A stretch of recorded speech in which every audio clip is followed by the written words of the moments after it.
Donc rebonjour à toutes et à tous pour ceux qui n'étaient pas là ce matin et bon après-midi à ceux qui étaient déjà là.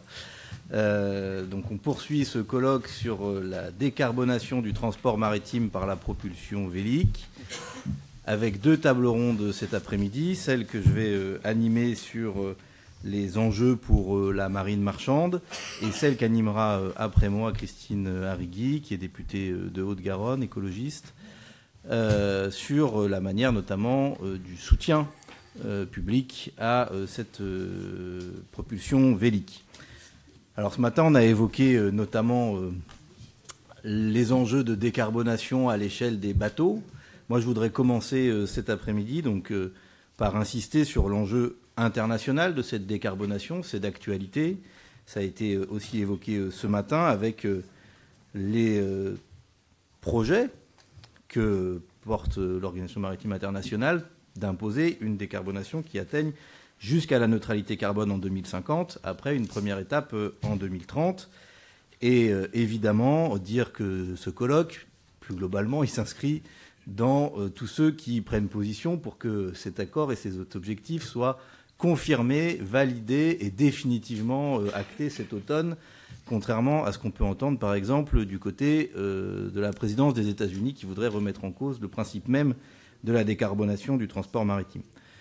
Pour nous, cette décarbonation, elle n'est pas négociable. Évidemment, ça a un grand impact sur le cadre réglementaire et donc les moyens aussi qui sont derrière à mobiliser pour le respecter.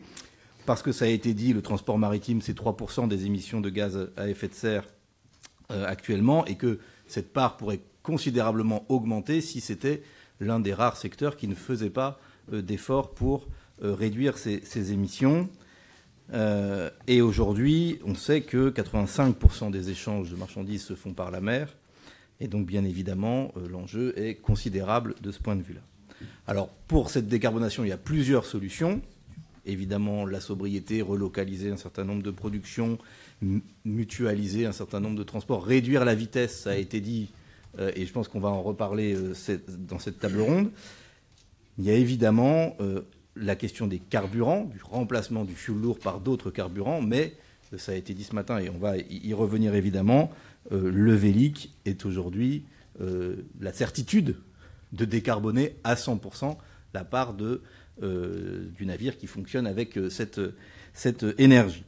Et enfin, comme député de Saint-Nazaire, vous ne serez pas surpris que j'y insiste, ça doit être pour nous une opportunité industrielle et pas seulement technologique ou de recherche et développement, mais il y a bien aussi pour un territoire comme la France un enjeu à aller au bout de la construction de ces équipements et peut-être même d'en faire un levier de reconquête d'une part plus conséquente de construction des navires eux-mêmes pour être à la hauteur de ce deuxième territoire maritime que nous avons et des leaders technologiques que vous avez pu entendre ce matin. Et naturellement, la région des Pays de la Loire, le bassin de Saint-Nazaire, la région nantaise qui compte beaucoup d'entreprises dans la recherche, dans les équipements, dans la construction navale, est évidemment tout à fait intéressé par cette industrialisation et par le développement de ces technologies.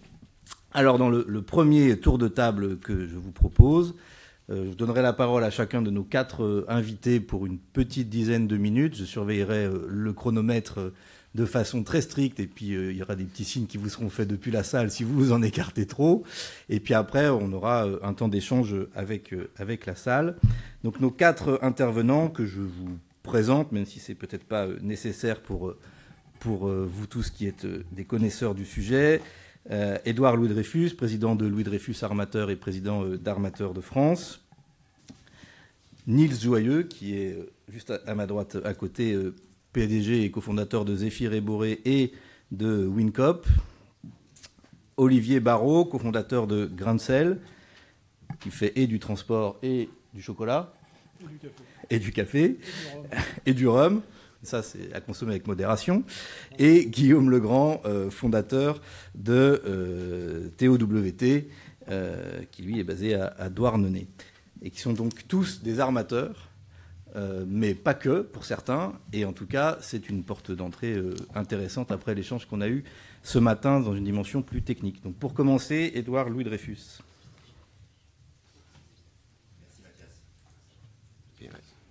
Merci Mathias, bonjour à tous.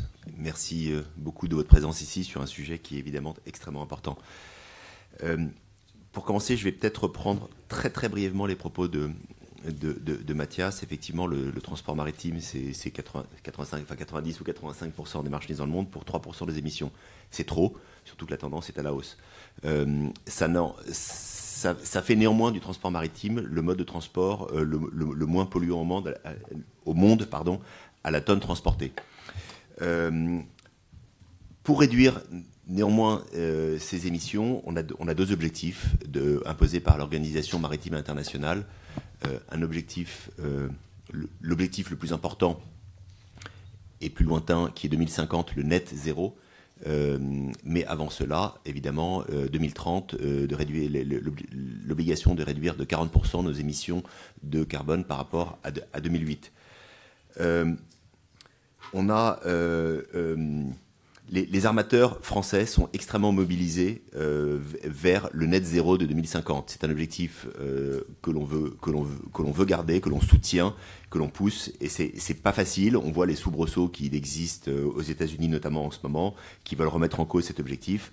Et donc, côté armateur français, on est parfaitement en ligne avec cet objectif, parfaitement en soutien, même si il demeure énormément d'incertitudes pour cela. Mais le pire serait de dire dès aujourd'hui que c'est dur et qu'on n'y arrivera pas. Donc on reste mobilisé là-dessus.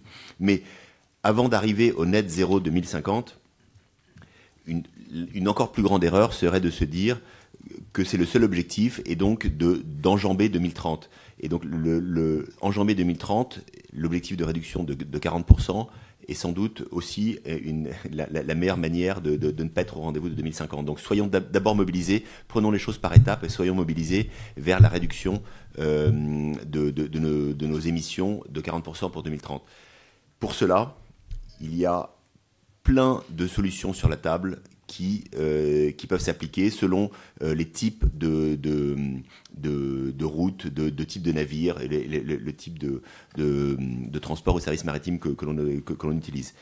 La propulsion vélique, pour entrer dans notre sujet, est évidemment une très très très bonne solution parce que on a la chance en France d'avoir énormément de sociétés, d'entrepreneurs qui se lancent là-dedans, qui se développent. On a beaucoup de sociétés qui créent des systèmes de propulsion vélique. Alors peut-être trop, comme le disait Emmanuel Chalid ce matin, par rapport à d'autres pays, parce qu'on concentre peut-être pas assez les flux, mais enfin c'est quand même une chance d'avoir en France autant de dynamisme de ce point de vue-là. Mais donc on a deux approches sur la propulsion vélique en France. Il y a le cas d'usage du 100% vélique. Ils ne sont pas majoritaires, mais ils existent. Et d'ailleurs, ils sont beaucoup là à cette table. Et c'est, je pense, la meilleure vitrine que l'on peut avoir de notre pays sur le dynamisme et l'efficacité de la propulsion vélique en France. Donc, c'est une très très bonne solution. C'est la preuve que ça marche. Malheureusement, le transport de marchandises, le transport maritime mondial, c'est 11 milliards de tonnes par an. Pour cela, il faut des navires grands, lourds, qui s'enfoncent dans l'eau et sur lesquels la propulsion vélique exclusive ne pourra pas forcément fonctionner. Donc c'est là où il faut évidemment pousser la propulsion vélique le plus haut possible, mais bien s'assurer d'englober tout le monde et d'avoir une approche très générale sur la propulsion 100% vélique et la propulsion vélique auxiliaire, parce que tous les éléments que l'on pourra trouver pour réduire nos émissions, pour être au rendez-vous de 2030 et même de 2050, j'y reviendrai, sont importants. Donc ça c'est un peu le premier point que je voulais faire. Tout le monde doit y trouver sa place et on doit pousser tous ensemble vers le développement de la propulsion vélique parce que tout le monde y trouvera son compte. La propulsion principale, la propulsion auxiliaire et c'est vraiment on a cette chance en France.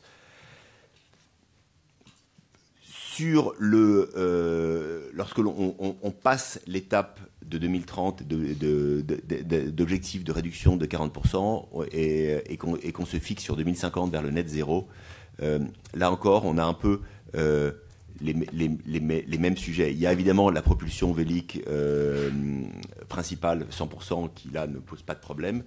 mais on a aussi le sujet de la propulsion auxiliaire, parce que, soyons clairs, pour transporter 11 milliards de tonnes de marchandises annuellement, la principale solution en 2050 pour le net zéro, ce sera de changer les carburants. Ce sera des carburants alternatifs, décarbonés. Et pour cela, on sait aujourd'hui quels carburants peuvent marcher. Ils sont le méthanol, l'hydrogène, il y en a beaucoup. Enfin, il y en a beaucoup. Il n'y en a pas 1000, mais il y en a, et on sait qu'ils marchent. Le gros problème que l'on a aujourd'hui, c'est qu'on ne sait pas produire ces carburants en quantité industrielle pour l'ensemble des besoins de la planète. Et lorsque l'on sera confronté au net zéro de 2050, ce n'est pas que les navires qu'il va falloir propulser, ce sont les avions, ce sont les camions, ce sont tous les modes de transport qui vont faire face à cet objectif. Et donc, aujourd'hui, on connaît ces carburants, on sait les produire, mais on ne sait pas les produire en quantité industrielle. Et deuxième sujet, leur prix de revient en puissance équivalente est de 2, 3 à 4 fois plus cher que le diesel que l'on utilise actuellement. Là encore, la propulsion vélique trouve tout son sens, parce que à partir du moment où on n'aura pas de carburant peut-être pour tout le monde et où il sera très cher, tout ce qui viendra réduire la consommation de ces carburants décarbonés, le vélique aura une place énorme, parce que, évidemment, les effets de levier seront très importants, et donc la réduction de l'utilisation du carburant a tout son sens. D'autant plus que, et là aussi c'est une autre solution, enfin, vous en avez parlé ce matin, c'est la réduction de la vitesse, qui est une solution extrêmement facile et peu onéreuse à mettre en place. La réduction de vitesse permet d'optimiser la propulsion vélique. Alors je ne suis pas ingénieur, mais il y a des gens beaucoup plus calés que moi dans la salle qui vous diront que pour optimiser la propulsion vélique, il ne faut pas aller trop vite, et pour pouvoir optimiser le gain du vent. Donc là encore, la réduction de vitesse et la propulsion vélique seront des très bonnes solutions pour accompagner d'autres solutions, les carburants décarbonés notamment, pour être net zéro 2050. C'est pour ça que soyons tous ensemble focalisés vers cet objectif 2030 puis 2050 pour utiliser cette propulsion vélique et qui en plus permet d'utiliser le routage météo. On a aussi en France, on a en France des entreprises très performantes qui font du routage météo et qui permettent aussi de fonctionner avec la propulsion vélique. Voilà, enfin, je vais pas être trop long parce qu'on est un petit peu en retard, mais c'était ça le propos un peu liminaire que je voulais faire sur nos objectifs. Je pense qu'on est tous solidaires, tous unis, tous absolument convaincus de la nécessité de garder l'objectif du net zéro 2050 et absolument persuadés qu'il y a des besoins et du travail et de l'utilisation de la propulsion vélique pour tous les types de transports et de services maritimes. Parfait, merci. Effectivement, 8 minutes 12, la barre est haute pour les suivants. Je ne sais pas si c'est un cadeau, mais je me tourne vers Niels Joyeux et un peu pour poursuivre le questionnement. Est-ce que le vélique, c'est l'arbre qui cachera la forêt du reste de la marine marchande? Est-ce que c'est une solution pour Happy Few? Ou est-ce que c'est ce qui permettra de fermer la parenthèse de la propulsion carbonée, comme l'a audacieusement évoqué Éric Coquerel ce matin? Merci pour l'invitation. Et bonjour à tous. Oui, j'étais bien inspiré par cette question. Jusqu'où est-ce qu'on peut aller avec la propulsion par le vent? C'est une question à laquelle j'essaie de répondre de temps en temps, mais à chaque fois je donne un chiffre au doigt mouillé en disant à mon avis, et ça vaut pas grand-chose, mais j'aurais tendance à dire que la décarbonation du transport maritime mondial peut reposer en gros à peut-être 30% sur le recours à l'énergie du vent, 30% sur la réduction de la vitesse et puis 40% sur le recours à des fuels alternatifs. Et on n'en a pas assez parlé et je pense qu'il faut en parler davantage de ces fuels alternatifs, mais on n'aura pas le temps de parler de tout. Mais voilà, donc c'était juste un chiffre que je sortais de mon chapeau comme ça, vraiment estimé au doigt mouillé. Et là, je me suis amusé à faire un calcul un peu plus poussé. Alors, il y a plein de puristes dans la salle qui trouveront que c'est beaucoup trop approché, mais je retombe exactement sur ce même 30%, donc je suis assez content du résultat sur lequel je suis tombé ce matin. Donc rapidement, juste pour vous expliquer d'où je parle, donc je co-dirige Zéphyr et Boré, qui fait partie des néo-armateurs français qui se sont lancés ces 10 dernières années dans la propulsion par le vent. Le premier navire qu'on a développé, il s'appelle Canopée. C'est un navire qu'on a développé en joint venture avec une autre société qui s'appelle Gifmar. C'est un bateau de 121 mètres qui rallie différents pays d'Europe à la Guyane française et qui transporte la fusée Ariane 6. C'est un bateau hybride avec 2 moteurs et 4 ailes rigides développées par Oceanwing et donc qui économise en moyenne 30% de carburant. Je m'arrête un instant là-dessus parce que c'était je pense qu'on peut facilement être perdu vu de l'extérieur en se disant mais pourquoi il y en a qui font 100% et d'autres qui font 15% et d'autres 30 et d'autres 50%. Juste pour vous donner une idée avec Canopée, donc on a un client exclusif qui est Ariane Group. Donc on transporte différents morceaux de la fusée Ariane 6 entre Brême, Rotterdam, Le Havre, Bordeaux et puis ensuite on va à Kourou. Et donc parfois le client est pressé et parfois il a du temps. Et donc parfois il faut aller à 16 nœuds et demi, ce qui est une vitesse élevée. Et dans ces cas-là on va plutôt économiser 10-15%. Puis il y a d'autres fois où on a plus de temps et on va pouvoir traverser l'Atlantique à 12 ou 13 nœuds et à ce moment-là économiser plutôt 30, 35, 40%. Donc c'est juste pour vous dire que les voiles, elles fonctionnent dans tous les cas et elles économisent globalement la même quantité en valeur absolue. Elles économisent toujours autant de fuel, mais simplement quand on veut aller vite, c'est comme en voiture, si on roule à 130, on a une consommation énorme et donc en pourcentage, les voiles viennent économiser moins. Et donc si on avait envie de pousser le bouchon, on pourrait s'amuser à dire on veut faire 100% et donc on pourrait partir du Havre avec Canopée et dire on veut faire 100% à la voile, mais ça suppose que il y aurait des gros aléas dans le temps de transport et puis parfois on serait chanceux et on traverserait l'Atlantique en une quinzaine de jours et d'autres fois en 20. Et donc ça, effectivement, dans les chaînes logistiques complexes et industrielles, c'est pas acceptable en l'état. Voilà pour Canopée. Ça, donc Canopée, il existe, il est en exploitation depuis 3 ans. Notre second projet, il s'appelle Windcop. C'est un petit bateau qui va rentrer en chantier dans les mois prochains. Enfin, mi-décembre de cette année, ce sera la découpe de la tôle, la première tôle. C'est comme la pose de la première pierre pour une maison. Là, c'est la première tôle pour un bateau.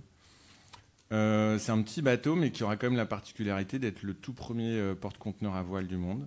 Et donc, qui va transporter 210 conteneurs qu'on va exploiter à une vitesse faible de 9 nœuds, ce qui va nous permettre à ce moment-là, du coup, de grimper dans les pourcentages d'économie à la voile, comme je vous l'ai expliqué juste avant. Et donc, il sera mis en service début 2027. Et puis, un troisième projet sur lequel on travaille énormément depuis 3 ans, qu'on a du mal à boucler le financement. Mais on s'accroche et on a bon espoir de faire sortir ce projet dans les mois qui viennent. Et donc, il s'agit de construire 3 gros porte-conteneurs de 190 mètres et 2700 conteneurs. Voilà, en rapide. Donc, pour revenir à notre sujet de savoir quel est le potentiel de la propulsion par le vent.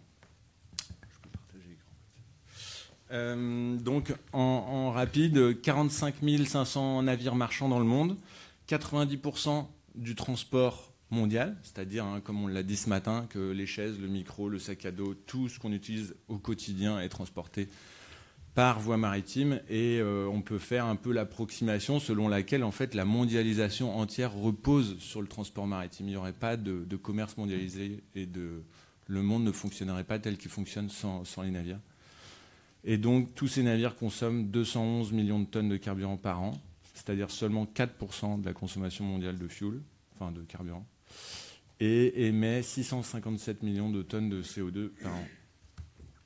Soit 2%, après les chiffres varient, 2, quelque chose, 2,5% des émissions mondiales.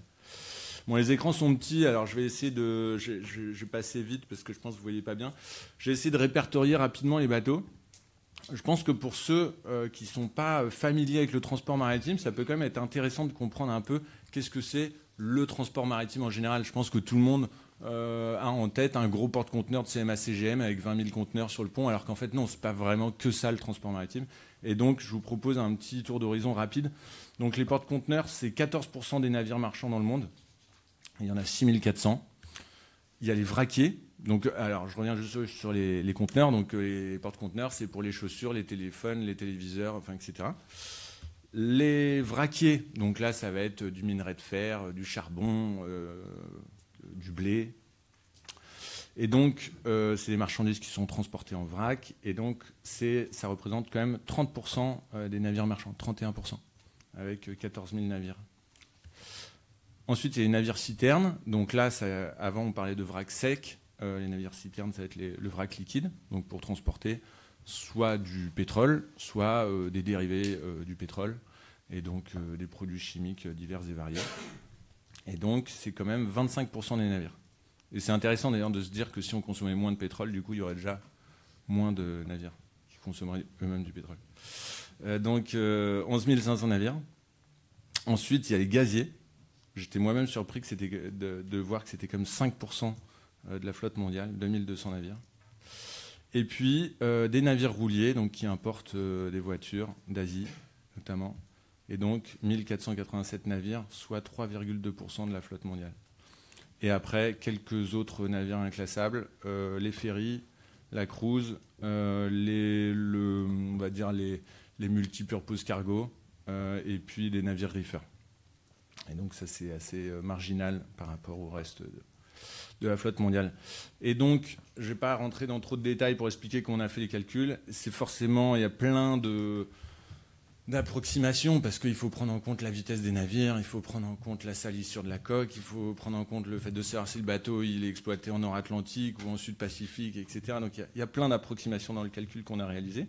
Mais on a quand même essayé d'imaginer, en mettant à chaque fois un certain nombre de voiles à peu près adaptées à la taille du navire sur le pont, quelles économies est-ce qu'on pouvait espérer réaliser en installant des voiles sur la flotte existante.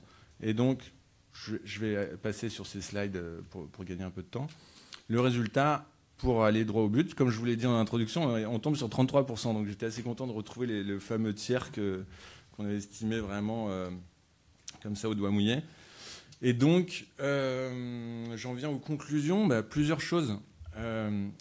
2 minutes, ok. Plusieurs choses. Déjà, je pense que il faut donc déjà savoir que la voile, c'est pas 100% de la solution, mais à mon sens, plutôt seulement un tiers. Et même ce un tiers, il est assez optimiste parce qu'on ne prend pas en compte les contraintes de tirant d'air, c'est-à-dire la hauteur des bateaux. Peut-être que certains de ces bateaux passent sous des ponts qui interdisent l'utilisation de certaines voiles.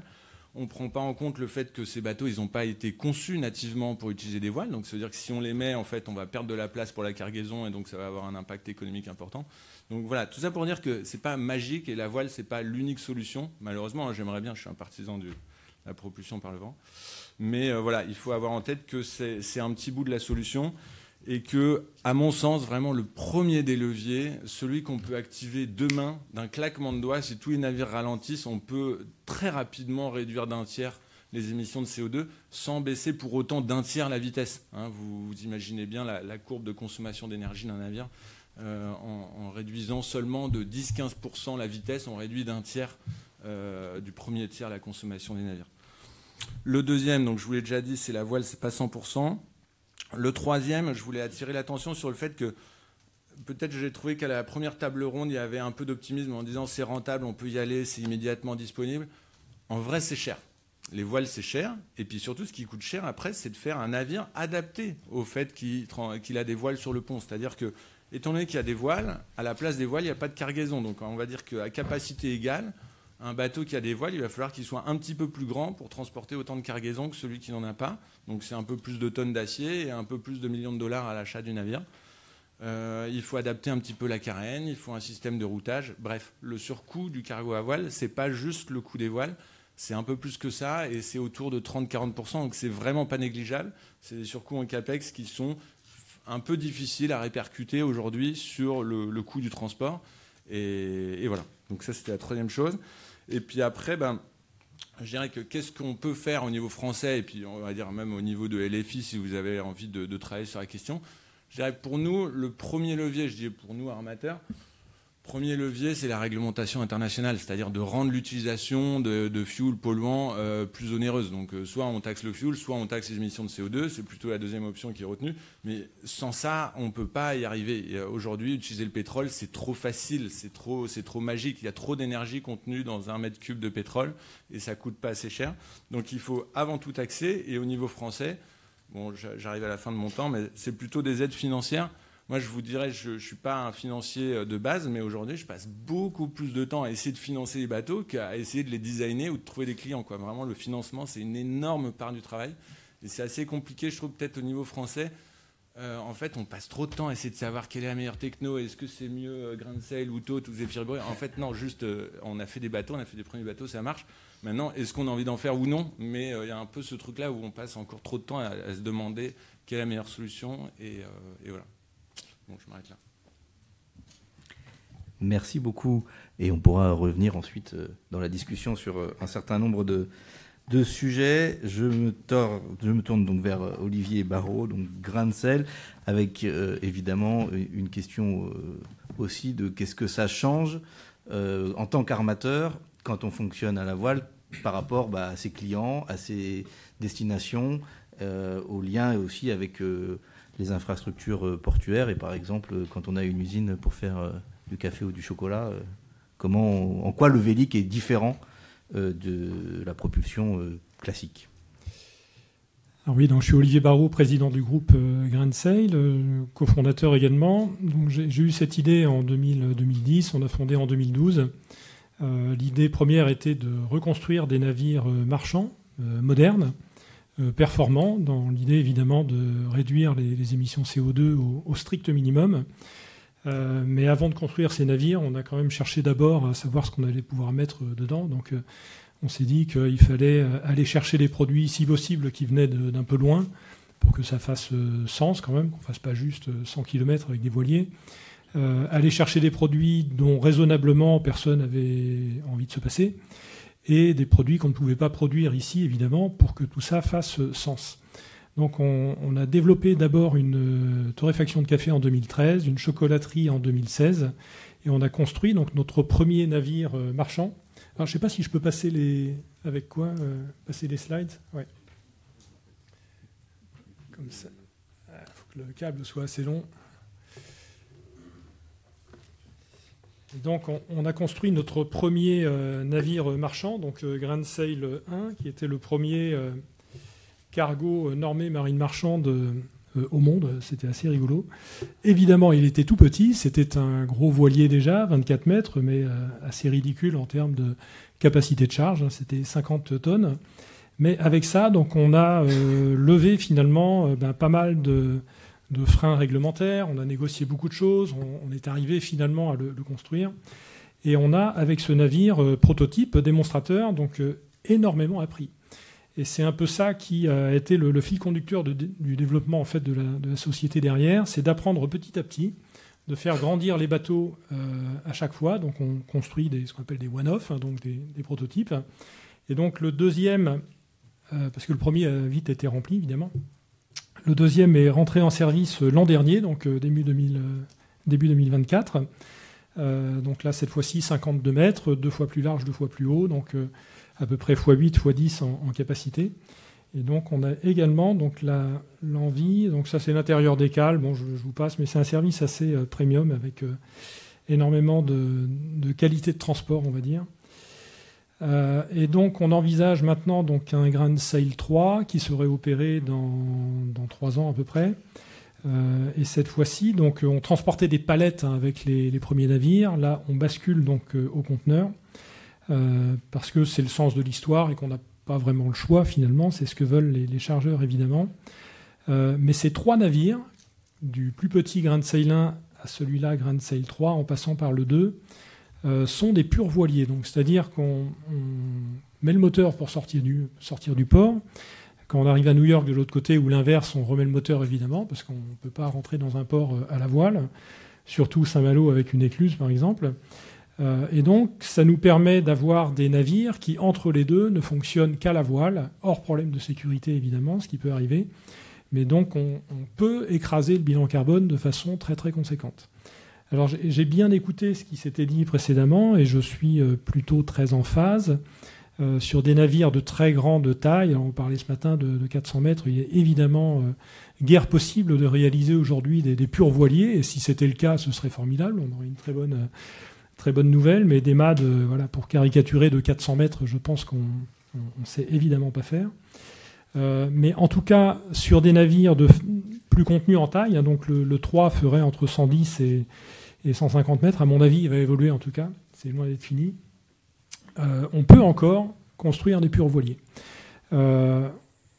On était parti en fait au départ sur Grand Sail 2 pour construire éventuellement un sister ship ou voire deux. Et finalement, donc les chantiers de l'Atlantique, donc Saint-Nazaire, hein, c'est une belle région. Hein, donc il y a un an, nous ont dit que nos demandes spécifiques qu'on leur avait adressées il y a déjà pas mal de temps, donc pouvaient être honorées. Et donc on a un modèle de balestron que vous voyez, donc ce sont les mâts, là, donc avec un tiron d'air de 62,50 m. Qui a été optimisé finalement. Donc on a augmenté le nombre de mètres carrés sur ce balestron pour avoir à peu près 1350 mètres carrés de voile par balestron. Donc on arrive à quasiment 4000 mètres carrés en fait de voile, ce qui est quand même assez énorme. Et ce qui permet donc à ce navire déjà conséquent de rester dans la catégorie des purs voiliers. Donc nous, on a une approche par rapport aux objectifs de l'OMI qui sont quand même des objectifs très, très engagé, hein, c'est être zéro émission nette en 2050, c'est loin d'être évident. Donc nous, on a pris le pari, c'est un peu une niche, hein, j'en conviens, d'essayer de répondre d'emblée, donc dès aujourd'hui, en fait, à cet objectif, et donc à quasiment tuer en fait le bilan carbone. Alors je ne dis pas que c'est simple, il ne suffit pas de mettre des voiles sur un voilier pour décarboner, et surtout fortement. Mais quand on sait s'y prendre, quand on accepte la montée en compétences régulière, donc comme dans l'industrie, hein, on construit des prototypes, démonstrateurs, et puis on apprend à chaque fois, on améliore, on incrémente en fait le retour d'expérience des navires précédents dans les suivants.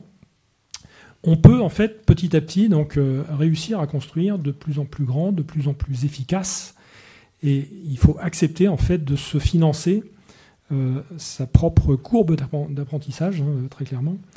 Et par rapport à ce qui se disait ce matin, nous, on considère que le rôle de l'armateur, donc qui sera l'exploitant également de ces navires, dans la conception, dans la construction et évidemment dans l'exploitation, mais surtout dans l'assistance en fait à la conception et à l'assistance à la construction des chantiers navals, un armateur qui sait exactement ce qu'il veut faire, qui a de vraies compétences dans la conception et la construction,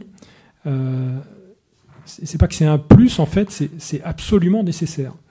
Je veux dire par là que les chantiers navals aujourd'hui en France et encore à l'étranger savent parfaitement construire des navires à moteur, ça ils ont une grosse expérience, mais quand on bascule à la voile, surtout sur des purs voiliers, là très clairement, on constatera que le savoir-faire en fait est encore très faible. Et je pense que dans 10 ou 15 ans, si je vais revoir Piriou, ils auront énormément progressé, et c'est très bien. Mais ce qui leur est arrivé en fait sur la construction du Grand Sail 2, et je pense des Tautes également, c'est qu'ils étaient très souvent en fait en limite de compétences. Et donc il a fallu énormément les assister. Ça a été un petit peu vexant en fait par moment de voir Grand Sail s'immiscer à ce point dans la construction. C'était un peu vexant pour eux, parce qu'ils disaient quand même, Piriou, je sais faire. Mais à la fin, ils se sont pris au jeu. Ils se sont dit, bon, ok, ils nous ont pas raconté que des salades. C'est vrai qu'ils avaient un peu raison quand même, faut l'admettre. Et ils se sont pris au jeu à la fin, et finalement, ça s'est très bien passé. Mais il a fallu être très sachant, très intrusif, très directif, en fait, souvent, dans la construction et dans la conception, en fait, de ces navires. Donc, ça montre, en tout cas, que, comme dans l'éolien, parce que moi, je suis issu également du monde de l'éolien, on peut faire un parallèle assez évident. L'éolien, il y a 25 ou 30 ans, c'était avec le solaire, hein, donc le photovoltaïque, c'était les deux énergies les plus chères au monde, quasiment. Il n'y avait pas plus cher. C'était pas très performant non plus, c'est le moins qu'on puisse dire. Et quand on voit les machines qu'on sort aujourd'hui, donc que ce soit des éoliennes offshore ou terrestres, les facteurs de charge, c'est-à-dire la puissance maximum en temps, on a des facteurs de charge d'à peu près 60%, c'est-à-dire qu'une éolienne tourne 60% de son temps équivalent en pleine puissance, en fait. C'est absolument colossal. Il y a 25-30 ans, c'était pas du tout ça. Donc il y a eu un progrès colossal, et je pense en fait que dans le Vélic, si on accepte d'apprendre en marchant, si on fait les choses petit à petit, en développant des prototypes et en profitant d'expériences précédentes pour améliorer, faire grossir tout ça, on devrait arriver à des performances, je pense, d'ici 10 ou 15 ans, où on commencera à se dire, là c'est bon, on peut faire vraiment de la grande série, on peut faire des sister ships, on peut développer ça de façon massive. Cependant, attention, si l'idée c'est de remplacer l'intégralité des navires marchands actuels sur l'océan, il y en a 60 ou 80 000 ou 90 000, je ne sais plus, enfin en tout cas c'est absolument colossal. Si on veut remplacer ça par des navires à voile, je pense qu'on se met le doigt dans l'œil très très profond. Ça ne pourra jamais se faire, à mon avis. Donc nous, on préconise plutôt le transporter mieux, transporter moins. Et si un jour on transporte du shine dans des navires à voile marchands, c'est que vraiment on n'aura rien compris. Voilà. Donc on doit aller vers une évolution également de nos sociétés, de nos civilisations, et redonner du sens en fait à tout ça. Ce que je veux dire par-dessus tout ça, c'est que nous rentrons actuellement, et nous sommes déjà dedans, dans un monde qui va devenir, avec chaque jour qui passe, de plus en plus instable. Instable au niveau du climat, instable au niveau de l'effondrement de la biodiversité, instable également au niveau social, instable au niveau géopolitique. On a ça sous nos yeux actuellement. Et donc, on doit construire des modèles robustes et oublier un peu la performance. Voilà. Donc, il va falloir accepter d'aller un peu moins vite, de faire les choses différemment, mais de donner beaucoup plus de sens en fait à nos vies, à nos actions. Voilà. Le Védic, à mon avis, répond à tout ça de façon très simple en fait et très efficace. C'est plutôt low-tech et c'est robuste et ça marche très bien. Très bien, merci pour cet éclairage et ce témoignage aussi sur l'épopée de Grain de Sail. Guillaume Legrand, je me tourne vers vous avec une précision. Jean-Paul, ne t'énerve pas, ils sont bien au Havre désormais. Voilà, je fais une petite erreur parce que l'épopée a commencé à Douarnenez, mais maintenant c'est bien au Havre qu'ils sont installés, donc n'y voyez aucune provocation de Saint-Nazaire contre le Havre. Guillaume Legrand. Aucune. Mathias, merci beaucoup monsieur le député, monsieur le président, madame la députée, bonjour à tous. Je m'appelle Guillaume Legrand, je suis le président cofondateur de TAUT, Transoceanic Wind Transport. On fait donc du transport de marchandises à la voile. Merci pour les contenus qui sont là. Je vais tout de suite afficher celui-ci, j'espère que ça marche, et c'est une photo du navire. Merci de l'initiative de ce colloque dans un contexte qui, on le sait, est extrêmement crucial pour notre secteur, un contexte d'instabilité. Olivier le soulignait à l'instant. Avant de me présenter TAUT, le nombre de navires qu'on a, vers où on va, nos perspectives. Donc, je souhaitais peut-être passer quelques minutes sur un constat de par ce qui a pu être dit, de par le diagnostic qu'on peut porter sur l'industrie maritime mondiale. Le Parlement européen, comme vous le savez, évoque de ces 3% alors qu'on ne sait pas comment les réduire et que les armes n'attellent pas le ciel des pourcentages des émissions dues à l'industrie du maritime de l'ordre de 17%. CF, rapport d'il y a 3 ans du Parlement européen, horizon 2050.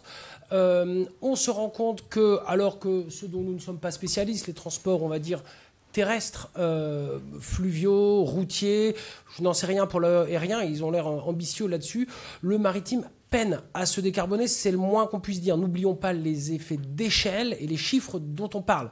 Des navires à des déplacements absolument gigantesques, des océans qui restent absolument gigantesques également, et une industrie largement nivelée par le bas.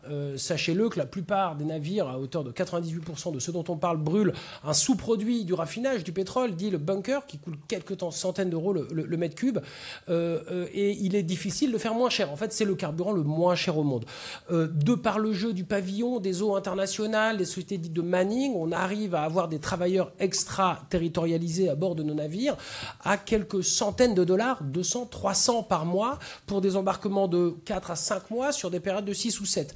Donc voilà comment est constitué, et effectivement, ça n'est pas qu'une image, le transport maritime n'est pas que le symbole, n'est pas que la cerise sur le gâteau de la mondialisation, il est la mondialisation, il en est sa colonne vertébrale.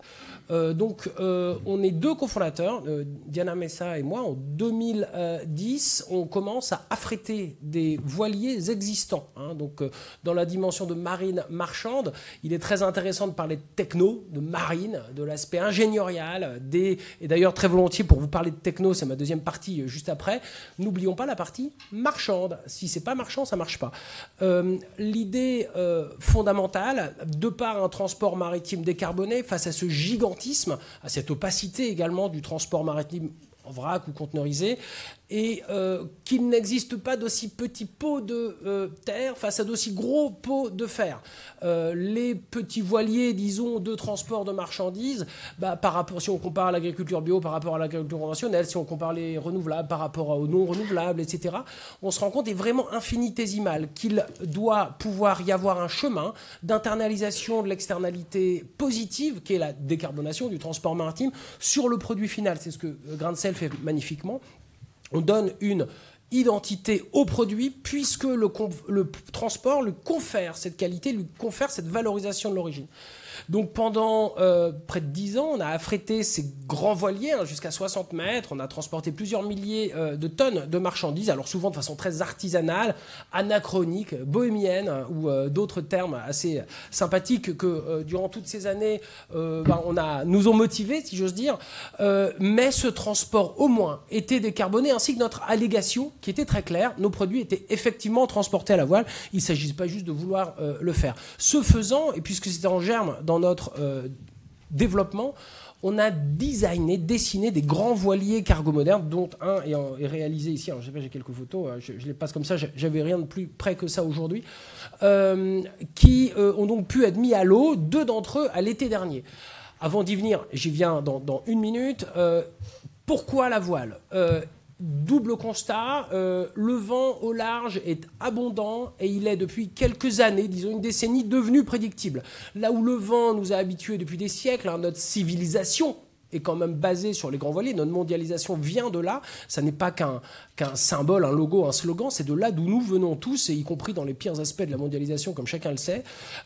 Ces grands voiliers cargo modernes sont de nature à réellement décarboner une industrie, je l'évoquais, nivelée par le bas, géant au pied d'argile, très fragile, on l'a vu peut-être post-Covid, avec des taux de fret qui ont été multipliés par des taux très importants, et qui n'a pas réellement d'incitation, car on a très peu de réglementation internationale. Alors l'UE aimerait bien, l'OMI aimerait bien, on se rend compte qu'on est quand même dans la liberté des échanges mondiaux et la massification des navires comme seul levier de décarbonation.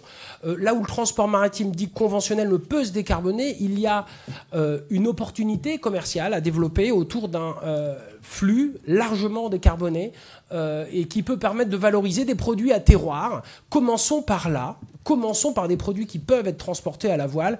Peut-être Shine un jour, je doute que Shine, peut-être qu'on aura tout perdu ou tout gagné. Le jour où on transportera Shine, finalement, ça montrera également l'efficacité de la propulsion vélique. Sur l'aspect technologique, quelque chose qui est très important chez nous, on a tendance quand même à différencier, ne pas opposer, mais en tout cas mettre une nuance entre l'aspect éolique ou les ailes et vélique. Ça marche pas tout à fait pareil. Ça marche pareil une partie du temps. Pour nous, c'est environ 30% du temps d'utilisation de la voile. C'est ce qu'on appelle les allures au pré. Quand on rentre au pré, on doit donc se rapprocher du lit du vent, pour ceux qui comprennent. Souvent, on doit pour tenir des vents suffisamment incidents, pousser à la machine pour garder une propulsion dite auxiliaire vélique, ou on pourrait dire propulsion éolique. Chez nous, et donc sur des navires tels que Anemos, que vous voyez à l'écran, ou Artemis, qui sont nos 2 premiers navires, des sister ships, des navires jumeaux, on est plus de 70% du temps sur des allures au portant. Donc le portant, normalement ici on sait ce que c'est-à-dire des allures qui dépassent des allures de travers, de 3/4 arrière, de grand largue. Et c'est sur ces allures-là qu'on fait du cap et qu'on fait de la vitesse à des vitesses moyennes de 9 nœuds et demi. 2 navires livrés simultanément, construits par le chantier naval Piriou, basé à Concarneau, à l'été 2024. Donc, disons août 24, août 25. On est sur un premier bilan annuel. On a transporté 27 000 tonnes en cumulé sur des routes nord-américaines, ainsi que des routes en direct des pays producteurs du café, Colombie, Brésil, Guatemala, Costa Rica. On est tout cumulé sur une première année, donc l'année de rodage, c'est jamais la meilleure. Il a fallu qu'on se dépêche, qu'on fasse du moteur pour être à l'heure à notre propre baptême, etc. On est à 2,09 grammes par tonne par CO2. qui, sauf contradiction, semble être en tout cas parmi les transports maritimes un des transports les plus décarbonés, et a fortiori parmi les transports tout court, peut-être le transport le plus décarboné au monde. Nous avançons sur un choix de sister ships suffisamment impactant en termes de taux de fret, qui aujourd'hui sont finalement assez bas pour conquérir des volumes industriels de marchandises. On parle de quelques centaines d'euros par tonne, valorisant un label qui s'appelle Anemos, venant du dieu grec des vents porteurs, qui permet, sans cannibaliser la marque du client, d'y apporter une vraie transparence sur son journal de bord, l'impact et le lieu au terroir et le lien au lieu d'origine.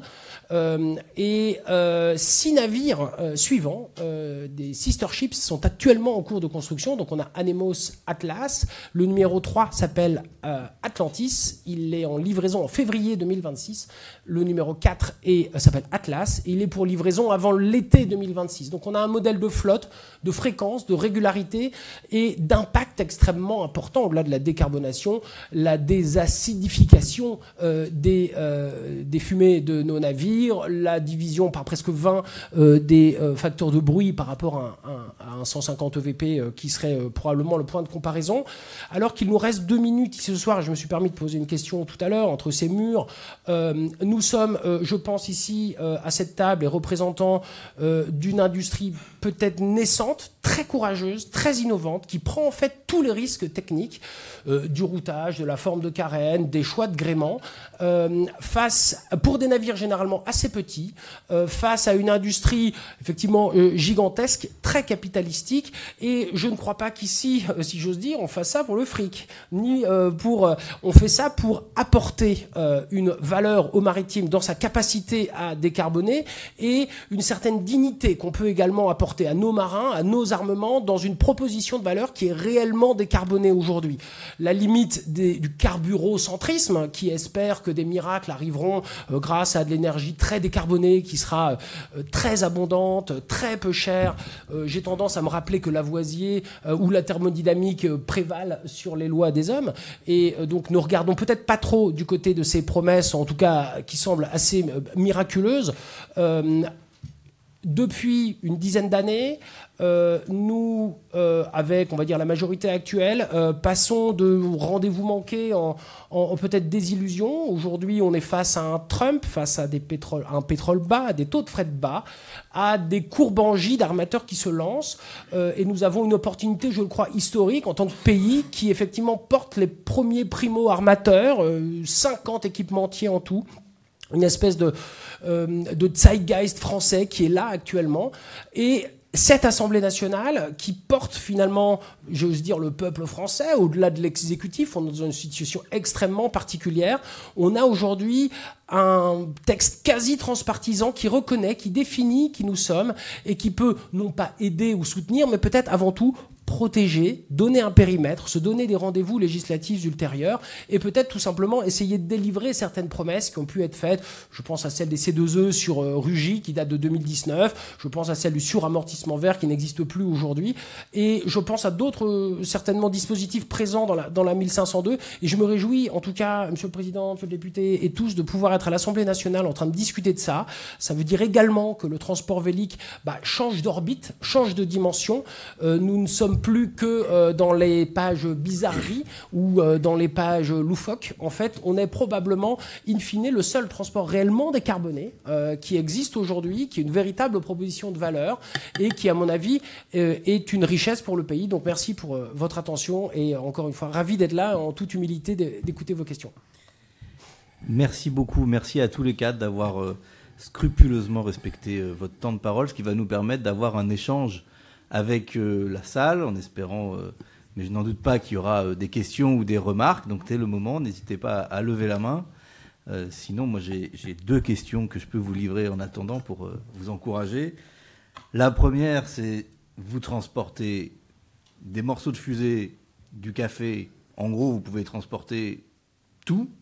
Ou est-ce qu'il y a quand même des marchés, des marchandises où ça paraît plus compliqué de le faire à la voile? C'est la première question. Et la deuxième, c'est là vous êtes 3 néo-armateurs qui faites que de la voile. mais parmi les armateurs français et mondiaux, il y en a beaucoup qui n'en font pas du tout. Et donc la question derrière du rétrofit des navires, si on ne veut pas se limiter à être des petits ou même des grands modèles, mais qui occupent un segment marginal, mais bien être présent très massivement à l'avenir, c'est quoi qu'est-ce qui manque ? Ce matin, Yves Parlier disait que les armateurs français étaient peut-être un peu frileux. En tout cas, il vous lançait un appel à aller sur ces technologies. Qu'est-ce qui manque, peut-être, Édouard Loudreyfus, pour que les armateurs français se lancent massivement sur le Vélic et a fortiori sur du Vélic avec des équipements, voire des navires construits sous nos latitudes? Moi, je veux bien répondre sur les produits d'abord, parce que la question sur les produits, on peut transporter à la voile tout ce que les navires conventionnels transportent. Nous, on transporte pour l'instant, en tout cas, à la palette, mais ce sera le dernier navire qui transportera à la palette. Après, on passe au conteneur, parce que les chargeurs cherchent ça, en fait. Le marché, évidemment, souhaite que la navigation à la voile rentre un peu dans la norme. Et il faut avouer que les THC, par exemple, donc les frais de docker, Terminal Handling Cost, sont à peu près divisés par 10 lorsqu'on charge en conteneur. Donc ça a un impact très significatif sur le prix. D'autre part, les chargeurs et le marché en général aiment beaucoup la voile, mais ils veulent quand même qu'on trouve une efficacité économique. Donc évidemment, il faut trouver ça, il faut de l'économie d'échelle. Même si, et je le précise, on n'arrivera jamais en fait à concurrencer le pétrole, qui coûte quasiment rien et qui ne paye quasiment rien encore aujourd'hui pour ses externalités négatives. Nous, on a des limites sur les produits qu'on transporte tout de même, mais ce sont des limites un peu philosophiques. On ne produit que des produits bio, parce qu'on considère que le changement climatique, évidemment, c'est un problème, mais que l'effondrement de la biodiversité, par exemple, ou la pollution des eaux, c'est au moins aussi important, si ce n'est plus, même si les phénomènes sont en fait très liés. Donc si on demande un jour d'aller transporter du Roundup de la marque Monsanto, je dirais non. Voilà, c'est juste un exemple, et il y en a sans doute pas mal d'autres, mais on essaye quand même d'être cohérent dans la démarche et de ne pas faire n'importe quoi avec nos voiliers. Voilà. Ouais, je vais prendre le relais un petit peu. Alors, d'abord, déjà, peut-être une toute petite parenthèse. Guillaume, je connais la passion que tu mets dans tes propos, et parfois, normalement, mais je peux pas te laisser dire qu'il n'y a pas de réglementation dans le transport international, en revanche. mais heureusement, d'ailleurs. Mais non, pour revenir à ce qu'on disait, et ce que dit Olivier, effectivement, le transport par palette et le transport par container est dédié aux produits manufacturés. C'était ce que disait Niels tout à l'heure, c'est ce qu'il a expliqué, et ce qui représente à peu près 14 ou 15% du transport, des volumes de marchandises transportées dans le monde. Pour le reste, notamment les marchandises en vrac, que ce soit en vrac sec ou en vrac liquide, malheureusement ou heureusement, parce que c'est ce qui permet aussi de réduire les émissions à la tonne transportée, la massification des volumes est absolument nécessaire. Et qui dit massification, dit des très gros navires, avec des gros déplacements d'eau, avec beaucoup d'enfoncements, avec des gros volumes, sur lesquels, malheureusement, enfin en tout cas, aujourd'hui, ne peuvent pas être transportés en propulsion vélique exclusive.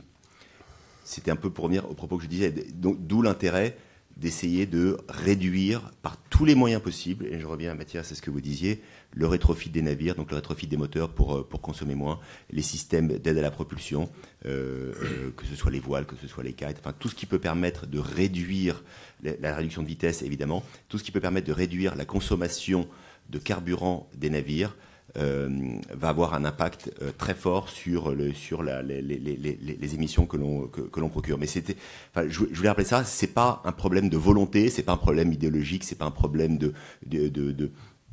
d'engagement, c'est malheureusement un problème de réalité des volumes à transporter et de technologie. On ne peut pas transporter de tels volumes avec le Vélic. On le regrette tous. Mais en appui Vélic, c'est possible. C'est en appui Vélic. On doit y aller à fond. il n'y a pas de limite à ce niveau-là quand même. Mais Ouais. évidemment, on préférerait le faire en pure vélique. Mais sur un navire de 300-400 mètres, oui, je pense que On c'est peut, bon. et on peut, et que ce soit des voiles, des rotors, des quatre, chaque pourcentage que l'on gagnera en réduction de consommation, c'est bon à prendre et on doit le prendre.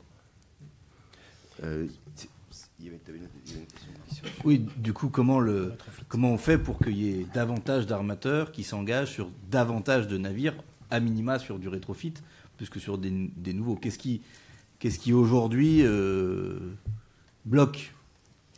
Si quelque chose bloque, si rien ne bloque, tout va bien. On se demande pourquoi on fait ce colloque, mais je peux penser qu'il y a besoin d'un petit coup d'épaule pour franchir passer à l'échelle du dessus, quoi.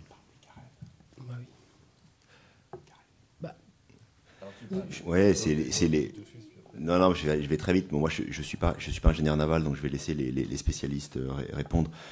Oui, aujourd'hui, il y a les navires qui sont sur l'eau aujourd'hui n'ont pas été conçus pour fonctionner avec du vélique. Donc le gain que l'on peut apporter avec des rétrofits en ajoutant des voiles, des rotors, des quais, etc., sera de fait un peu limité.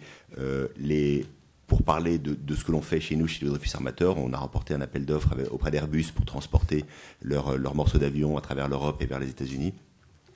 Ces navires seront avec des 6 rotors d'aide à la propulsion vélique et ont été conçus dès le départ pour avoir un système d'aide à la propulsion vélique. Et donc, à partir du moment où on conçoit la forme du navire pour cela, l'effet d'efficacité est énorme. Et je pense que c'est ça un peu la principale limite que l'on a sur le rétrofit des navires et sur le degré d'efficacité que peuvent apporter les voiles sur les navires existants.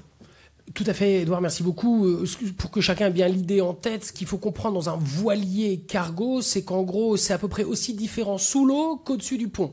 On a l'impression qu'on met un gros bateau, des voiles dessus, que tout va bien se passer. Il y a des phénomènes de dérive, des phénomènes de gîte, donc de plan anti-dérive ou de stabilité des navires qui ne sont pas du tout prévus pareil. Donc avoir la même ambition écologique ou de décarbonation sur des voiliers cargo qui pourraient se déployer à des pourcentages de propulsion majoritaires sur la flotte existante, effectivement, c'est complètement vain d'y penser comme ça. Une fois que ceci est dit, il existe des solutions. Il y en a, donc il y avait la table ronde de ce matin. Il existe en France des mines de ces technologies-là qui peuvent avoir les 5, 10, 15, 20% de décarbonation et en valeur absolue, c'est absolument énorme. Je ne dis pas qu'il n'y a pas de réglementation internationale et bien au contraire, on espère avoir une gouvernance internationale entre UEM et OMI qui soit à des niveaux d'ambition écologique qui ne nivellent pas également par le bas le niveau réglementaire parce que c'est peut-être ce qu'il faut craindre également dans ces instances internationales.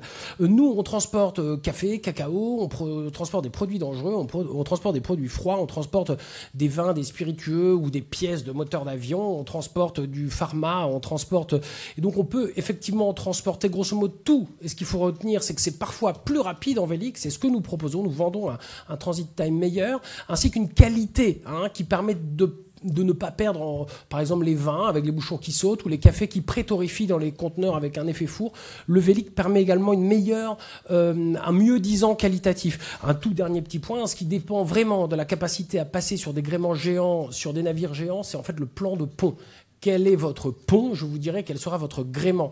Et il peut être paradoxal de penser que les derniers plus grands voiliers au monde étaient des pétroliers à la fin du 19e siècle, qu'effectivement des chimiquiers, des carcarieurs, des tankers sont peut-être paradoxalement des navires qui sont tout à fait aptes à passer en termes d'occupation du pont sur des gréements très ambitieux, là où le conteneur, vous voyez bien dans les développements, pose quelques petits sujets de où est-ce qu'on passe, où est-ce que est la taille de ce gréement face au risque croisé des portiques et du gréement. Donc il n'y a pas de limite à la voile, il ne faut pas s'arrêter à une photo qui est celle d'aujourd'hui, on ne peut pas. Voyons le film. Nos voiliers de 1000 tonnes avec 7 safe manning, allant à 10 nœuds à 2 grammes CO2 tonnes kilomètre, c'était dans ces configurations-là impossible il y a 2 ans. Bon, maintenant c'est possible. Dans 5 ans, dans 10 ans, on peut effectivement, alors qu'on a un peu les pionniers, les Louis Blériot, imaginer un saut technologique extrêmement important qui permet de mutualiser du matériau, de l'intelligence, du routage, du software. Nous n'en sommes qu'à ces balbutiements-là. Donc, ne sous-estimez surtout pas le vélique. L'énergie du vent, elle est illimitée, elle est gratuite. Là où ailleurs, il semble que ce soit exactement tout l'inverse. Pardon Nils, tu avais un mot à dire. Nils Joyeux, oui, vous vouliez ajouter quelque chose? Non, tout a été dit, je pense, sur le sujet du refit, mais c'est vrai que c'est frustrant ce sujet parce qu'on se dit que effectivement il y a, je ne sais plus combien j'ai dit tout à l'heure, 47 000 bateaux qui sillonnent les mers, et donc idéalement il ne faudrait pas attendre qu'ils partent tous à la casse pour les refiter. C'est pour après. Non, c'est pour... Ok. Et donc c'est 30-40 ans. Ça dépend, 20-25 c'est bien. Ça dépend où est-ce qu'il a été construit. 20-25 s'il est pas Pardon, les navires de charge dont la structure souffre beaucoup, 20-25 ans c'est pas mal, après ça devient un peu joueur. Et donc... Dans 25 ans. C'est tout l'enjeu, effectivement. C'est que les navires qui seront sur l'eau en 2050 sont ceux qui seront commandés très très rapidement et qui seront livrés très rapidement. Donc nous, on n'est pas un armateur existant avec une flotte de 10 ou 20 bateaux, mais néanmoins, même en tant que néo-armateur, on a déjà regardé l'opportunité d'acheter un navire d'occasion et de le refiter.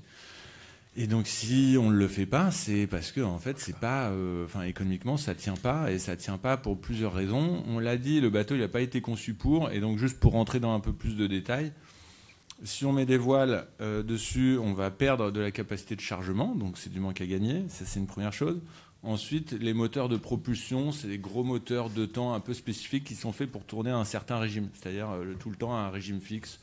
Et donc, si vous mettez des voiles, les jours où il y a du vent, le moteur va être utilisé dans une plage de fonctionnement pour laquelle il n'a pas été prévu. Donc, idéalement, il faut soit changer de moteur, soit utiliser le moteur initial dans des conditions qui vont le dégrader et dans lesquelles il va être sous-performant.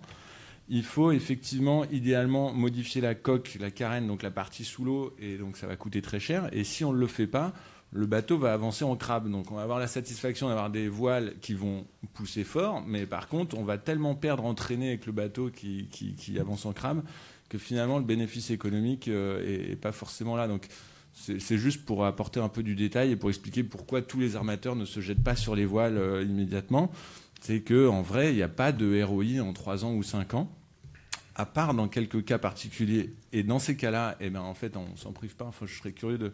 Lise, si tu as le chiffre en tête, mais il faut savoir que, notamment en Asie, il y a pas mal de vraquiers qui sont refités avec des types de voiles qui s'appellent des rotors Flettner, et donc qui vont équiper les bateaux avec ces rotors et qui vont venir économiser 10-15%. Et aujourd'hui, je te donne un chiffre un peu comme ça, moi je dirais 150 ou 200, c'est l'ordre de grandeur.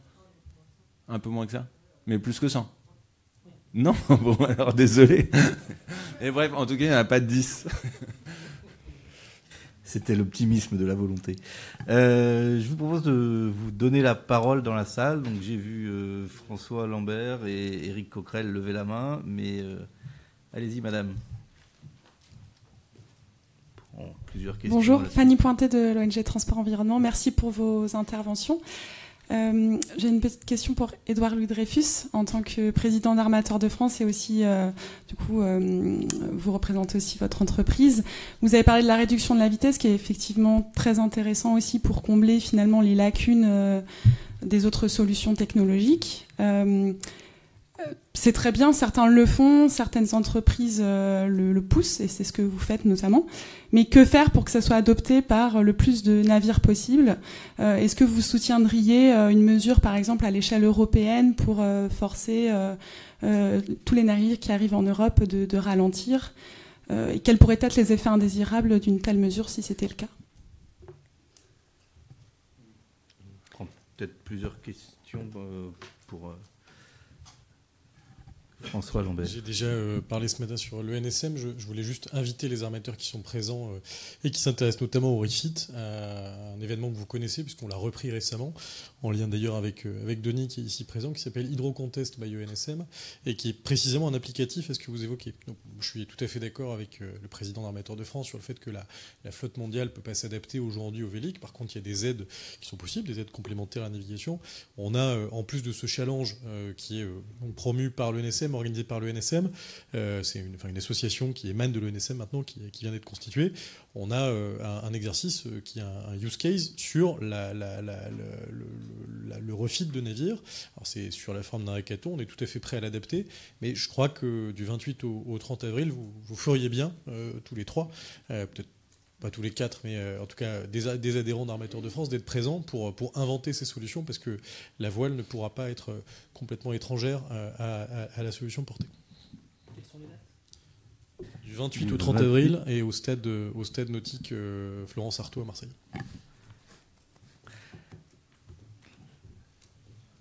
Éric Coquerel, et s'il y a d'autres personnes, n'hésitez pas à vous manifester.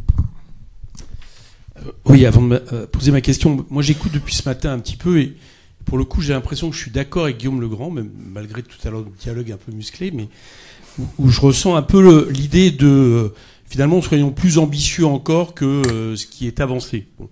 Et moi je suis d'accord avec ça, parce que je pense que l'idée de la décarbonation, c'est pas quelque chose qui doit être un plus, c'est que c'est vital. Voilà. Et que ma réflexion, c'est qu'à partir du moment où on a un mode de propulsion naturel sur les mers, qui est le vent, il n'y a pas de raison de ne pas se fixer un objectif maximum. Voilà.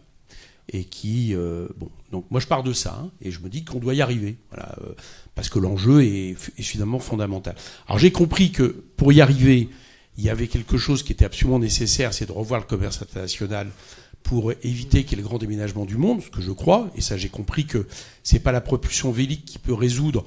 Je sais pas quelle est la part des bateaux de 300-400 mètres dans le commerce.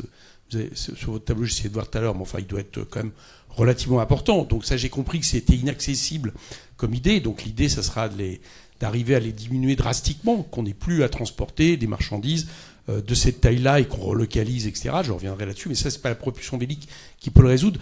Par contre, j'ai compris qu'on peut y aller jusqu'à 200 mètres, bon, globalement. Hein, c'est à peu près ce qui a été dit ce matin. Et alors la question que je voulais vous poser, c'était en lien avec ce que disait tout à l'heure Nils Joyeux. Vous disiez, bon, pour l'instant, on peut atteindre 33%.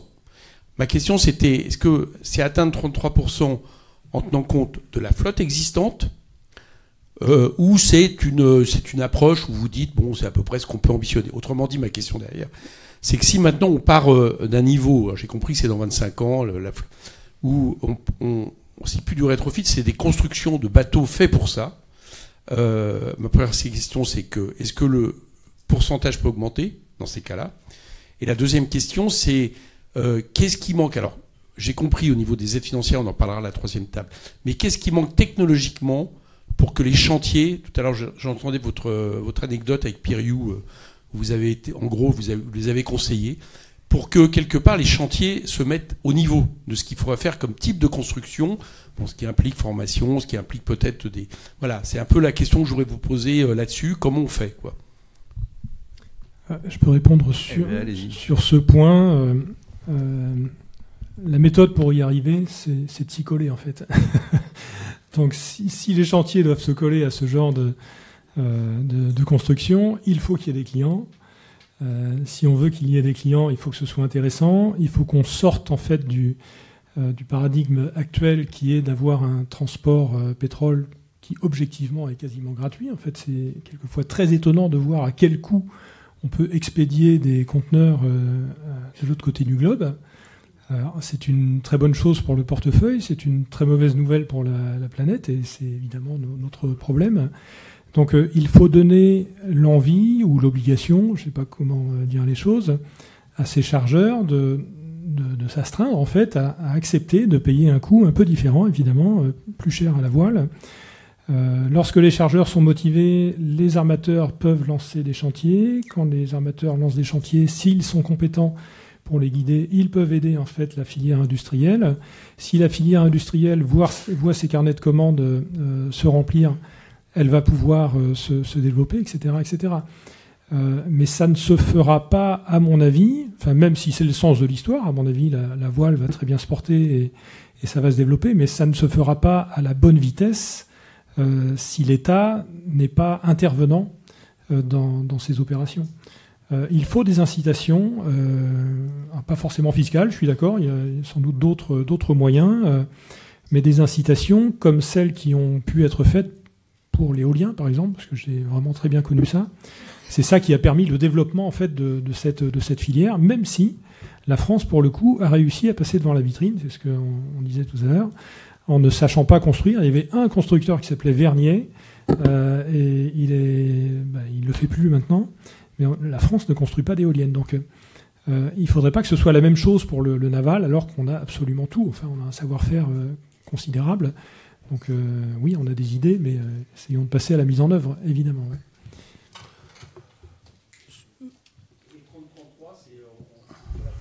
Nils Joyeux. Oui, en fait, c'est compliqué de parler de pourcent parce qu'en vrai, ça ne veut pas dire grand-chose. Je reprends l'exemple de tout à l'heure quand j'ai présenté Canopée.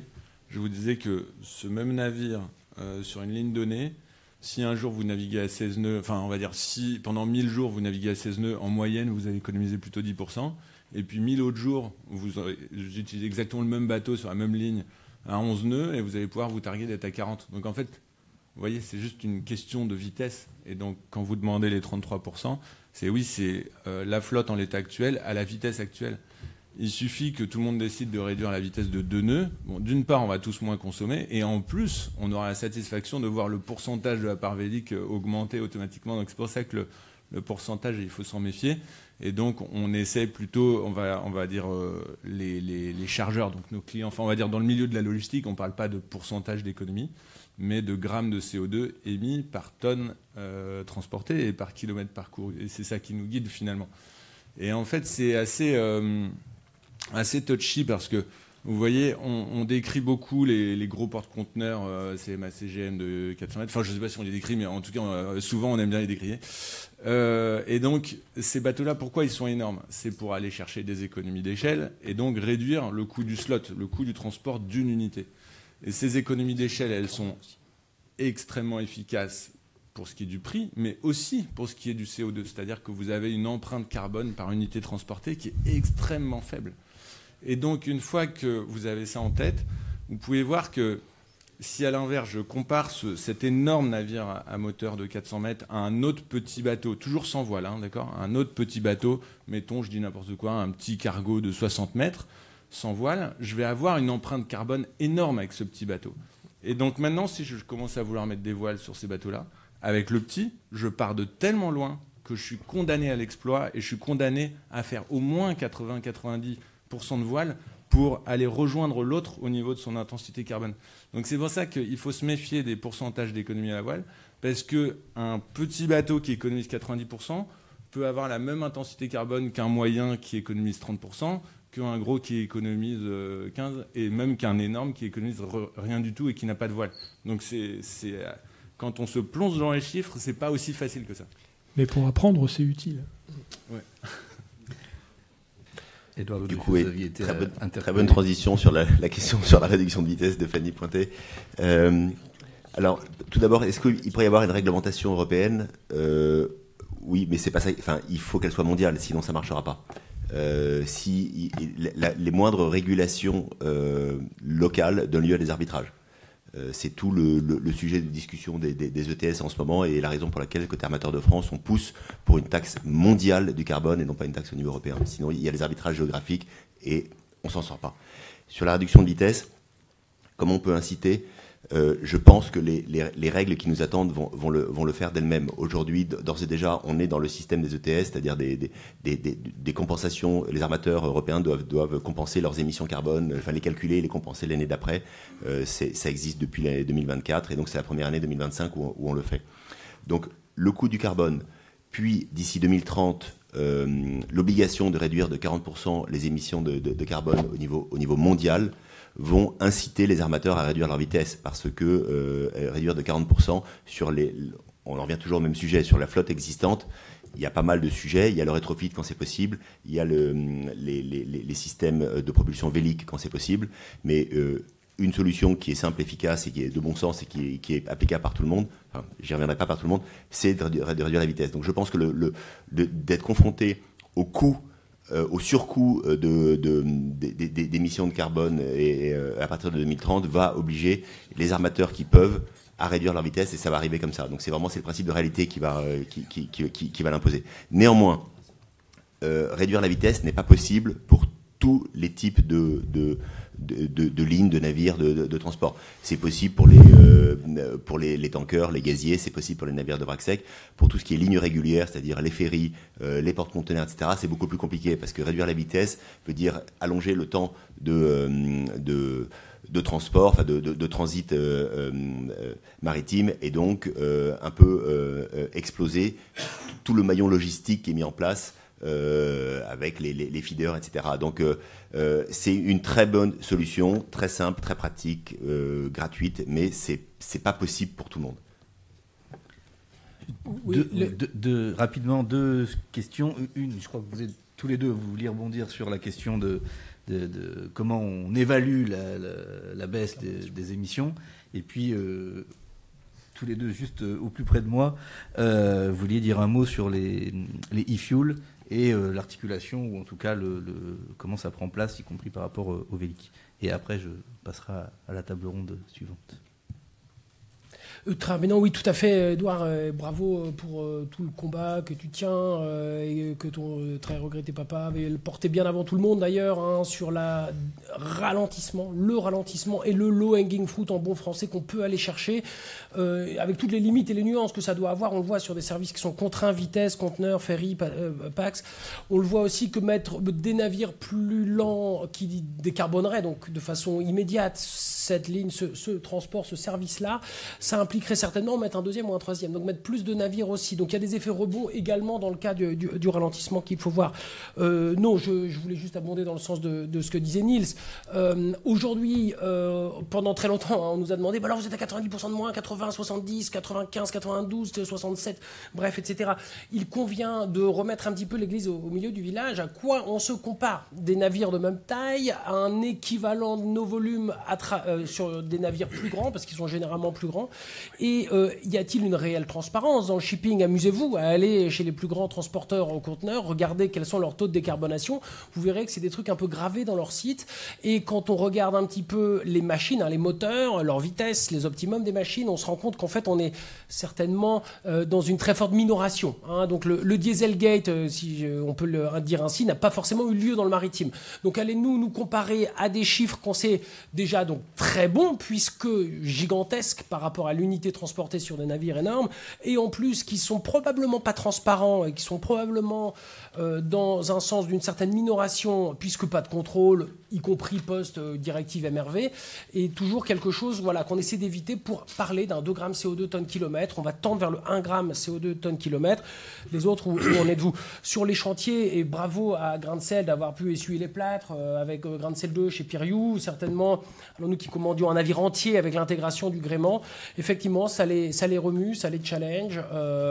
Il y a des détails que je ne rentrerai même pas dedans, qui font que subitement, en France, on a cette spécificité d'avoir des espèces de génie bricoleurs autour des Formule 1 des mers, du carbone notamment, du routage, qui sont de la grande époque de Tabarly, de la grande course au large. Je vois Yves qui est devant moi, et qu'on a réussi et Marc, et qu'on arrive évidemment qu'on essaye en tout cas de transmettre sur une industrie qui n'a rien à voir, qui flotte aussi, qui s'appelle le shipping, le transport maritime. Et les choses ne marchent pas tout le temps pareil. Noma a construit à Lorient, ils font 55 mètres, et effectivement, les passer en Marmare, les passer sur des sociétés de classification, c'était des choses tout simplement dans leur jargon, dans leur corpus réglementaire qui n'existait pas. Donc il y a eu quelque chose d'extrêmement auto-performateur, auto-découvrant dans le fait de le faire. Donc effectivement, ce sont des mâts français, des voiles françaises, des actionneurs français, qui n'ont pas été nommés parmi les navires équipés français, mais et qui ont un très fort démultiplicateur par les PME qui travaillent derrière, en termes d'un euro qui crée plusieurs euros derrière. Et je pense qu'il faut les challenger, les chantiers français si possible. Nous, en Vélic, on commande en France. Je crois qu'il y a des Vélic qui ne commandent pas en France. Et il y a une garantie interne. Utilisons-la pour ça. Niels Joyeux et puis Olivier Barraud pour le mot de la fin de cette table ronde. Je voulais revenir sur la question de M. Coquerel sur le pourcentage de la solution que peut représenter la voile. Et donc tout à l'heure, je parlais de réduction de vitesse, voile, et puis après, il restait 40% dont on ne savait pas quoi faire. Et donc je trouvais important de revenir toujours sur ce sujet des carburants de synthèse, parce que c'est un sujet qui est assez opaque, dont personne ne parle, mais sinon, dans le milieu du shipping, c'est le grand sujet. Toute la décarbonation de l'industrie repose sur la perspective de produire ces fameux carburants de synthèse.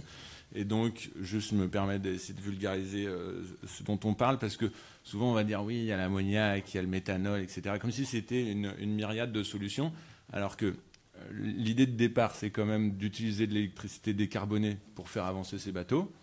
L'électricité décarbonée, ça peut être nucléaire ou renouvelable. Avec ces électrons, on pourrait les stocker dans des batteries, mais en fait, ça prend trop de place. Ça marche pour des petits véhicules, mais pas sur un gros cargo. Donc, existe l'idée des batteries. Il faut transformer cette électricité en hydrogène. Hydrogène qui prend potentiellement un peu moins de place sur des gros véhicules. Mais là encore, on atteint un peu les limites. Sur un gros porte-conteneur ou un gros vraquier qui traverse les océans, on ne peut pas stocker assez d'hydrogène. Ça va coûter trop cher, que ce soit à l'état liquide, cryogénisé ou gazeux. Bref, c'est trop compliqué et trop coûteux. Donc il faut faire intervenir une troisième transformation et utiliser cet hydrogène pour synthétiser un truc plus simple à utiliser. Et ce truc plus simple, aujourd'hui, il y a 3 carburants qui tiennent un peu la rampe, c'est l'ammoniac, le méthanol ou le méthane de synthèse. Et donc, c'est étonnant, je pensais qu'au fil des années, on verrait un carburant s'imposer un peu plus que ça, mais personne n'a l'air de bien savoir dans quel sens, de quel côté la pièce va tomber. Mais en tout cas, les armateurs ont vraiment joué le jeu. Je veux dire, les grands armateurs mondiaux, et notamment CMA-CGM, mais aussi Louis Dreyfus Armateurs, vous avez commandé des navires avec des moteurs, ce qu'on appelle dual fuel, c'est-à-dire que pendant la première partie de leur vie, ils peuvent continuer à brûler du diesel classique, et puis ensuite, dès que les carburants de synthèse, ces fameux carburants seront disponibles, on peut ensuite switcher. Et donc, le grand problème de ces carburants, c'est que quand vous faites les maths, en fait, quand vous regardez la consommation d'énergie de tous les navires dans le monde et que vous faites la conversion et que vous essayez de voir quelle quantité d'électricité il faut produire, juste pour les bateaux, il faut 4 millions d'éoliennes ou 2000 centrales nucléaires supplémentaires juste pour décarboner les bateaux. Et ça, c'est sans parler du fait que, de toute façon, il n'y a pas assez de cuivre et il n'y a pas aussi non plus assez de carbone biogénique pour produire ces molécules, parce que donc l'hydrogène, on le mélange avec du carbone biogénique. Et ça, c'est sans non plus parler du fait que toute l'industrie de l'aviation fait reposer aussi sa stratégie de décarbonation sur le recours à des SAF qui sont produits de la même manière, et sans parler non plus de l'électrisation de tout le parc automobile, etc. Donc ça, c'est un énorme cul-de-sac dans lequel on se dirige. Et donc, à mon sens, il n'y a pas vraiment de solution à l'équation. Et effectivement, il va falloir d'abord réduire la vitesse, ensuite, idéalement, mettre des voiles partout où on le peut. Et puis après, si jamais la réglementation se durcit et qu'on peut effectivement plus consommer du pétrole à bas coût, je pense que la solution sera juste de transporter un petit peu moins et d'avoir un peu moins de bateaux. Mais ça viendra à mesure que le transport maritime deviendra plus cher et plus lent. C'est pas du jour au lendemain à se dire bah non, tiens, on va enlever des bateaux de la flotte. C'est juste à mesure que la fluidité du commerce mondial va se gripper petit à petit à cause du ralentissement des navires et du surcoût du transport qu'on va voir peut-être un phénomène de démondialisation. À mon sens, enfin, ça c'est un pari. Mais... Voilà. Non, je rebondis juste sur ce que vient de dire Neil. Donc effectivement, le constat n'est pas hyper réjouissant, mais malheureusement, c'est la réalité à laquelle on fait face aujourd'hui. Ce qui ne veut pas dire qu'on n'est pas mobilisé, qu'il ne faut pas garder en tête les objectifs que je viens de dire, dont on vient de discuter. Aujourd'hui, effectivement, pour revenir à ce qu'on disait tout à l'heure, il y a très très peu de navires dans le monde qui sont commandés sans moteur dual fuel. Donc on est d'ores et déjà programmé pour l'avenir. Le gros problème aujourd'hui, c'est la production, c'est ce que vient de dire Neil, c'est la production en quantité industrielle de ces carburants. On les connaît les carburants, on sait comment ça marche. Les produire en quantité industrielle, aujourd'hui, on ne sait pas faire. L'autre truc qu'on ne sait pas faire également, c'est que pour l'ensemble de la filière maritime française, c'est-à-dire les armateurs, la pêche, l'industrie navale, les ports, être au rendez-vous de 2050 et du net zéro, ça nécessitera un investissement de l'ordre de 80 à 110 milliards d'euros. Ça, c'est le deuxième mur auquel on fait face. Le premier étant la production industrielle des carburants, le deuxième est donc le mur financier. Donc c'est juste pour replacer un peu les choses dans leur contexte. Le constat est pas hyper réjouissant, mais c'est pas pour ça qu'il faut baisser les bras et c'est pas pour ça qu'on doit ne pas garder à tout prix cet objectif de 2050, parce que si on le laisse tomber, je pense qu'il n'y en aura plus derrière. Voilà. Olivier Barraud. Alors c'est très bien, parce que les sujets évoqués, c'était en partie ceux que je voulais évoquer en conclusion. Et Niels, oui, très bien, en fait, complètement d'accord avec ce que tu as dit. J'ajouterais également que les agrocarburants, donc pas les biocarburants. On dit souvent biocarburants à tort, ils n'ont strictement rien de biologique, au sens absence de traitement. Mais les agrocarburants, donc des carburants issus de la culture énergétique, font également partie du panel disponible, mais également disponible en très très petite quantité. Et donc le monde du pétrole, qui connaît très bien ces problématiques-là, est aujourd'hui assez persuadé que ces carburants partiront sans doute dans l'aviation, parce que l'aviation n'aura pas d'autre choix en fait que d'utiliser ces carburants. Donc il ne restera pas grand-chose pour les navires marchands. Donc raison de plus pour coller le maximum de voiles sur ces navires-là, pour qu'on ait le moins possible de carburants alternatifs à utiliser. Et c'est ça pour moi en fait l'un des points les plus importants, c'est que tout ce qu'on fera, et si on le fait très bien avec les voiles, ce sera des emmerdes en moins, très clairement. Et donc là, on deviendra plus robuste. On aura moins de performance, mais on aura gagné en robustesse. Et dans un monde instable, comme je le disais tout à l'heure, lisez le livre d'Olivier Hamant, H-A-M-A-N-T. Vous verrez, c'est très intéressant. Ce monde instable nous oblige finalement à plus de robustesse. Et donc il faut trouver des systèmes qui soient des systèmes durables, au sens où ils peuvent se reproduire facilement jour après jour. Voilà. Merci à tous. Je me permets un tout petit mot sur les e-carburants. Peut-être qu'il faut éviter de se laisser leurrer par une technologie finalement assez facile, technosolutionniste, qui permet finalement, avec l'énorme avantage de sortir de l'industrie du transport maritime le sujet. On le renvoie aux fournisseurs de carburant. Aujourd'hui, ce que Niels décrivait très bien, ce truchement d'une molécule qui se fait d'ailleurs par des pertes de rendement très importantes. On fait 0,1 x 0,1 x 0,1. C'est ça qu'on récupère à la fin. Ça vient du gaz naturel qui est fossile à la base. Tout euro investi dans une solution qui peut se terminer vaine, évite à un instant T d'utiliser une solution qui peut sembler anachronique, mais en tout cas très pratique, qui décarbone aujourd'hui, et effectivement évite de se leurrer, à mon avis, vers des nouveaux carburants qui seront largement préférés par d'autres secteurs. Si on plantait de Brest à Vladivostok du colza, qui était uniquement en culture, c'est un calcul comptable, mais quand même, en culture intensive, et on rasait toutes les villes, toutes les forêts de Russie, on ne faisait que du colza intensif, et de cette huile-là, on ne faisait que des carburants, et de ce carburant, on ne faisait que du maritime, on pourrait souter, c'est-à-dire faire le plein, grosso modo, que d'un tiers de la flotte mondiale, dans un monde qui serait complètement cauchemardesque, on ne mangerait plus, on ne vivrait plus, et c'est le cas des agrocarburants, qui on le voit ont des externalités sur le monde agricole, sur les terres arables, qui sont énormes. Le problème, c'est que tous les scénarios très sérieux, très doctes de la plupart des grandes institutions internationales repose sur une énergie, une électricité quasi gratuite, très décarbonée, immensément, colossale et très fiable, demain matin, comme si le Père Noël existait, ou effectivement des arrivées d'agrocarburants très faciles parce qu'il suffira d'appuyer sur un bouton. Ça évite de se poser les bonnes questions d'un carburocentrisme duquel on ne sort pas dans le maritime et duquel le Vélic nous permet de sortir. Merci à tous les quatre pour votre présence et votre contribution à cette journée. Je vais laisser la place pour la dernière table ronde de la journée à Christine Arrigui, donc députée du groupe écologiste et social de Haute-Garonne. Et comme Éric Coquerel est un camarade facétieux, il me charge de lancer une petite vidéo de Madame la ministre démissionnaire de la transition énergétique.